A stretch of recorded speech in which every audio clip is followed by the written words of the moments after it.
Historians will pose the question.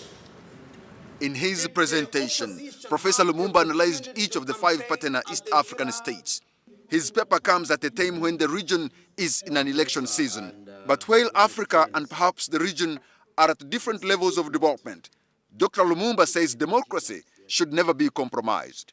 But for how long are we going to measure ourselves on low thresholds if we want to be counted amongst the committee of nations that are subscribers to the rule of law?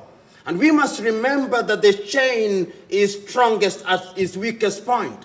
Raising some biting questions, Dr. Lumumba observed that doubts would continue to linger in the future over the credibility of the just concluded elections in Burundi and Rwanda. Historians will pose the question, were the tenets of constitutionalism given their pride of place? Historians will pose the question, was the Constitution fed by the known tenets of constitutionalism? You could almost hear a pin drop as Dr. Lumumba went through the history of the region and how leaders have negated their responsibilities. And about Uganda, he said, there would be questions about President Museveni's legacy. Historians will also say that he said that he would never serve for more than 10 years. Historians will remember that. But they will also ask him, why is it that when it was your turn to hand over the baton, you said, I'll run the other leg? They'll ask that question.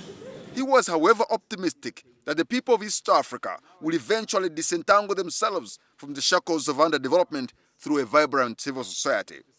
However, Bishop Zach Niringiye thinks Uganda is headed to a wrong and dangerous political path. The way in which democracy is evolving in this country is, I have no words to describe it, is a tragedy.